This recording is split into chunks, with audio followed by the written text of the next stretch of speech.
Hello everyone and welcome back to my channel. I am PandaPups and I like to bring you blockchain gaming and crypto related content. If you are new to this channel, don't forget to like and subscribe and hit that notification bell so you can be notified when I upload brand new videos. For today's video, I am going to be jumping into Game Maker and giving you a little bit of like QA kind of advice. It's going to be a really short video. I'm going to try and do like a whole bunch of just these real short QA best tip videos for you to be able to make your games within the Sandbox game, which if you don't know what the Sandbox game is, definitely check out like a video I'll link up here. I'll link it in the description as well so you can know more about the Sandbox and what the Sandbox is. This should help you make better games.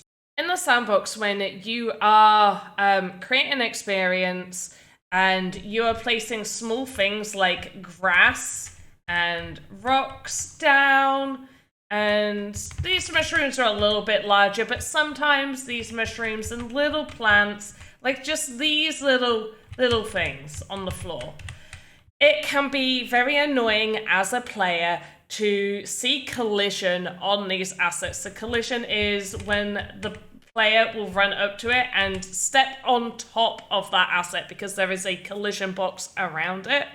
So this is something we notice a lot when we do QA on experiences where there will be collisions on things like grass and small plants and rocks where it doesn't make sense that there's collisions on those assets.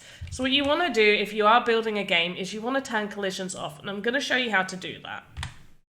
There's a couple of ways. One is to automatically be having the collisions turned off when you place it. But if you've already placed a bunch of assets, so we're going to have selected this little asset here, and we're going to click no collision. And as we walk over to it, you see now we are not jumping on top of that little flower.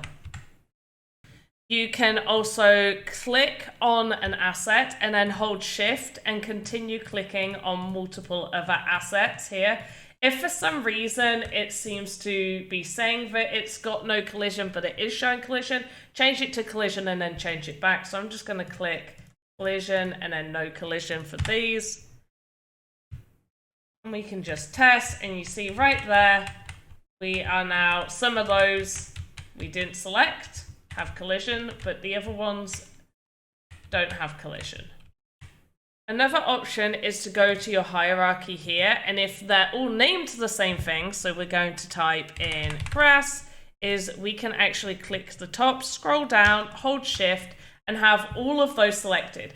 Now, because we have already turned collision off for some of those, what we want to do is turn collision on, turn collision off, just to make sure.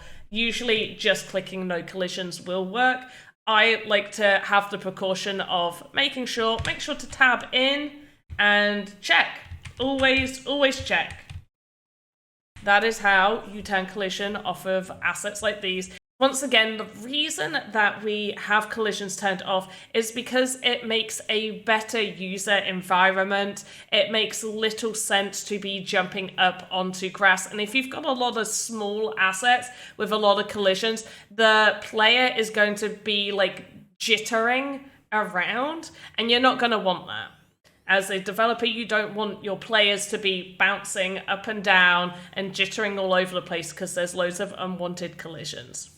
Hopefully this video has helped you understand a little bit more about like some best practices within the Sandbox so you can create amazing experiences that will straight away just pass QA check, no issues asked.